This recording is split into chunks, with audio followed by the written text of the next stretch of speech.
Yes of course, ಪ್ರತಿ ವರ್ಷದ ಹಾಗೆ ಈ ವರ್ಷನೂ ವಿಜಯದಶಮಿ ಹಬ್ಬ ದಿನ ನಮ್ಮ ಎಂಪ್ಲಾಯೀಸ್ಗೆಲ್ಲ ಚಾಕ್ಲೇಟ್ ವಿಶಸ್ನ ಕಳಿಸ್ಬಿಡಿ. ಹಾಗೆ ವೇದಾಂತ್ ವೆಂಚರ್ಸ್ ಲೋಗೋ ಹಾಕೋದನ್ನ ಮರಿಬೇಡಿ. ಸರಿ, ನಮ್ಮ ಎಂಪ್ಲಾಯೀಸ್ಗೆಲ್ಲ ಏನು ಗಿಫ್ಟ್ ಕೊಡಬೇಕು ಅಂತ ಡಿಸೈಡ್ ಆಗಿದೆಯಾ? ಲಾಸ್ಟ್ ಟೈಮು ಮ್ಯೂಸಿಕ್ ಸಿಸ್ಟಮ್ ಕೊಟ್ಟಿದ್ವಿ ಅನ್ಸುತ್ತೆ ಅಲ್ಲ?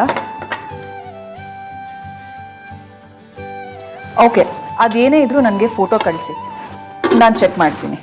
ಡೈನಿಂಗ್ ಟೇಬಲ್ನಲ್ಲಿ ಫೋನು ಅಲೋಡ್ ಇಲ್ಲ, ಇದು ನಿಂದೇ ನಿಯಮ.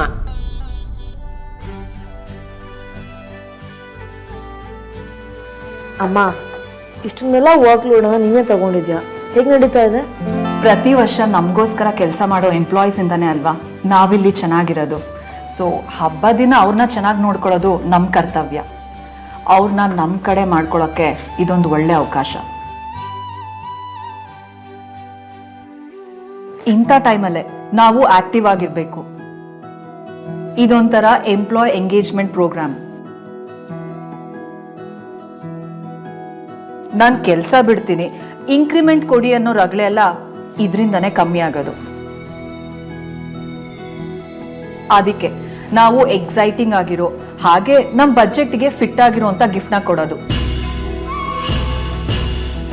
ಹೇಗಬ್ಬ ಅಂದ್ರೆ ಹೀಗೆ ಅಂತ ಹೇಳ್ತೀಯ ನೋಡು. ಮನೆಯಲ್ಲಿ ಗರ್ಭಿಣಿ ಮಗಳಿದ್ದಾಳೆ, ಇಷ್ಟರಲ್ಲಿ ಗೊಂಬೆ ಕೂಡಿಸಿ ಆರತಿ ಮಾಡಿಸಿ ಅವಳಿಗೆ ಖುಷಿ ಆಗೋ ಹಾಗೆ ನಡ್ಕೋಬೋದಿತ್ತು. ಆದ್ರೆ ಇಲ್ಲ, ನೀನ್ ಅನ್ಕೊಂಡಿದ್ದೆ ನಿನಗೆ ನಡೆಸ್ಬೇಕಲ್ವಾ? ಎಲ್ಲದಕ್ಕೂ ರಗಳೆ ಮಾಡಬೇಡ ಅಮ್ಮ. ಯಾಕೆ ಇಷ್ಟೊಂದು ರಗಳೆ ಮಾಡ್ಕೋತಿದ್ದೀರಾ? ನಾಳೆ ಹೇಗಿದ್ರು ಅಮೂಲ್ಯ ಮನೆಯಲ್ಲಿ ಗೊಂಬೆ ಪೂಜೆ ನಡೀತದೆ. ಅಪ್ಪನ ಬಂದು ಕರೆದು ಹೋಗಿದಾರಲ್ವಾ, ಆದ್ಯಾಗೂ ಗೊಂಬೆ ಪೂಜೆ ಸಿಗ್ದಂಗಾಗುತ್ತೆ. ಸೊ ಟೆನ್ಷನ್ ಯಾಕೆ, ನಾವೆಲ್ಲ ಒಟ್ಟಿಗೆ ಅಲ್ವಾ.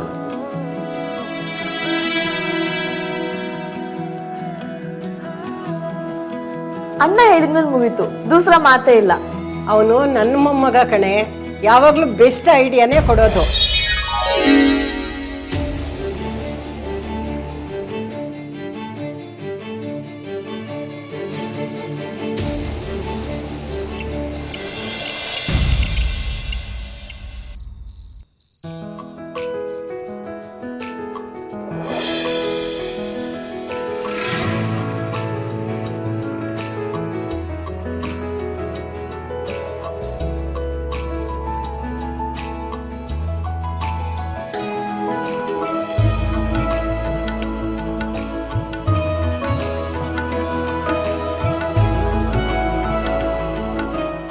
ಚಿನ್ನಾರಿ ಟಗರ್ಪುಟ್ಟ. ಆಹಾ, ಒಳ್ಳೆ ಪುಟ್ಪುಟಾಣಿ ಮಗು ತರ ಎಷ್ಟು ಚೆನ್ನಾಗಿ ಮಲಗಿದಾನೆ. ಈಗ ಇವನು ನೋಡಿದ್ರೆ ಯಾವ ಟೆನ್ಷನು ಚಿಂತೆ ಇಲ್ಲದೆ ಇರೋ ಕೂಲ್ ಕ್ಯಾಂಡಿ ಅನ್ನಿಸ್ತಾನೆ.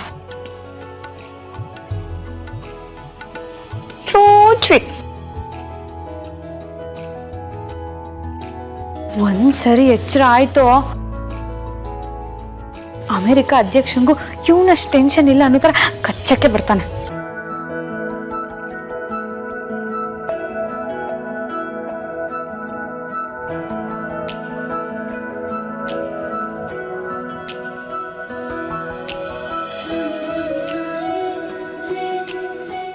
ಅಯ್ಯೋ ದದ್ದು, ಛತ್ರಿ ಮಳೆಗಾಲಕ್ಕಾದ್ರೆ, ಫ್ಯಾನು ಬೇಸಿಗೆಗಾಲಕ್ಕಾದ್ರೆ, ಬೆಡ್ಶೀಟ್ ಅನ್ನೋದು ಚಳಿಗಾಲಕ್ಕೆ ಇರೋದು. ಯೂಸ್ ಮಾಡ್ಕೊಳಕ್ಕೂ ಬೇಡ.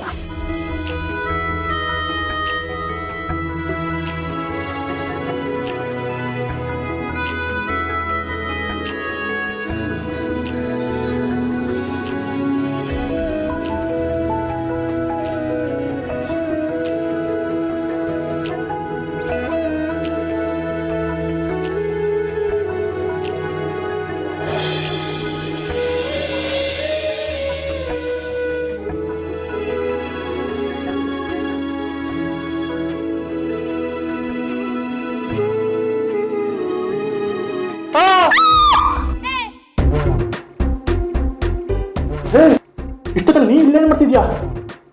ಅದು ನಿಮ್ ಬೆಡ್ಶೀಟು. ಅತ್ತ ಬರಬೇಡ, ಮರ್ಯಾದೆಷ್ಟು ಮನೆ ಹುಡುಗ ನಾನು. ಏನ್ ಮಾಡ್ಬೇಕು ಅನ್ಕೊಂಡಿದ್ಯಾ? ತೆರಿಗೆ ಯಾವ ಲೆವೆಲ್ಗೆ ಇಮ್ಯಾಜಿನ್ ಮಾಡ್ಕೊತಿದ್ದೀರಾ?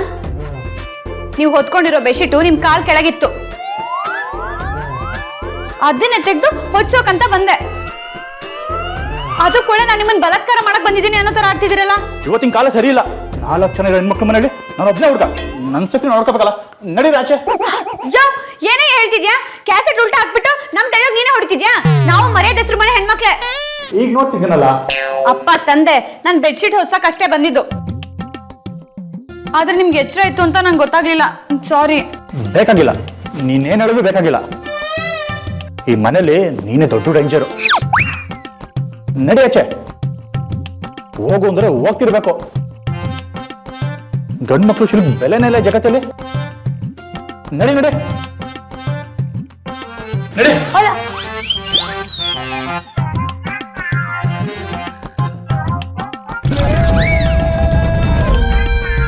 ಸೀನ್ ಇಲ್ಲಿಂದ ಎಲ್ಲಿಗೆ ಹೋಗಿ ನನ್ನ ಕ್ಯಾರೆಕ್ಟರ್ ಮೇಲೆ ನನಗೆ ಡೌಟ್ ಬರಂಗ್ ಮಾಡ್ಬಿಟ್ಟ. ಕೋತಿ ಮುಂದದು. ಹೋಗಿ ಹೋಗಿ ಯಾರು ಸಿಗದೆ ಈ ಪುಣ್ಯಾತ್ಮನ ಮೇಲೆ ನನಗೆ ಯಾಕೆ ಲವ್ ಆಯ್ತು? ಕರ್ಮಕಾಂಡ ಬೇಕಿತ್ತ ಇದಲ್ಲ ನಂಗೀಗ. ಕುಳ್ಳಿದ್ದೆವ್ವಾ.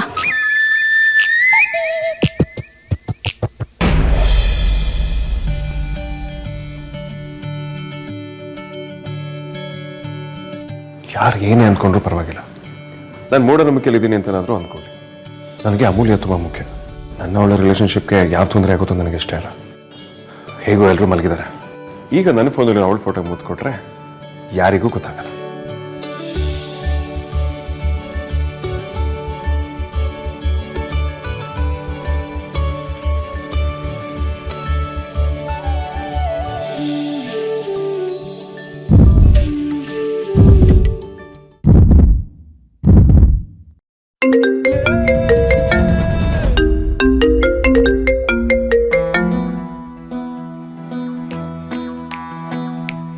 ಬಜಾರ್ ಮುದ್ದು ಕೊರೋಣ ಅಂತ ಪ್ಲಾನ್ ಮಾಡ್ತಿದ್ರೆ ಇವಳೇ ಫೋನ್ ಮಾಡ್ತಿದ್ದಾಳೆ. ಈ ಟೆಲಿಪತಿ ಅನ್ನೋದೆಲ್ಲ ಎಷ್ಟು ನಿಜ ಅಲ್ವಾ? So sweet. ಹಲೋ. ಹಾಯ್ ಸುಳ್ಳೆ ಪುಳ್ಳೆ. ಕಾಲ್ ಮಾಡ್ತೀನಿ ಅಂತ ಒಂದು ಸಣ್ಣ ಕ್ಲೂ ಕೊಡ್ಬೇಕು ತಾನೆ. ಎಷ್ಟು ಗಾಬರಿ ಆಯ್ತು ಗೊತ್ತಾ? ಗಾಬ್ರಿನಾ? ಹಾಗಿದ್ರೆ ಅಂಥದ್ದೇನು ಕೆಲಸ ಮಾಡ್ತಿದ್ದೆ ನೀನು? ಹಾ, ಏನಿಲ್ಲ ಏನಿಲ್ಲ ಏನಿಲ್ಲ. In fact, I was thinking of you. ತುಂಬ ಸೈಲೆನ್ಸ್ ಇತ್ತು. ನೀನು ಸಡನ್ನಾಗಿ ಫೋನ್ ಮಾಡಿದ್ಯಲ್ಲ, ಬೆಚ್ಚಿಬಿದ್ದೆ ಅಷ್ಟೇ. ಅದು ಸರಿ, ಏನು ಕಾಲ್ ಮಾಡಿದ್ದು? ನಿನ್ನ ಹತ್ರ ಒಂದು ಇಂಪಾರ್ಟೆಂಟ್ ವಿಷಯ ಮಾತಾಡಬೇಕಿತ್ತು, ಅದಕ್ಕೆ ಕಾಲ್ ಮಾಡಿದೆ. ಇಂಪಾರ್ಟೆಂಟ್ ವಿಷಯನ? ಆಫೀಸ್ನಲ್ಲಿ ನಾನು ಇವಳಿಗೆ ಕಿಸ್ ಮಾಡೋಕ್ಕೆ ಟ್ರೈ ಮಾಡಿದ್ದು ಇವಳಿಗೆ ಗೊತ್ತಾಗೋಯ್ತಾ? ಕ್ಲಾಸ್ ತೊಗೊಳೋದಕ್ಕೆ ಏನಾದರೂ ಕಾಲ್ ಮಾಡಿದಾಳಾ?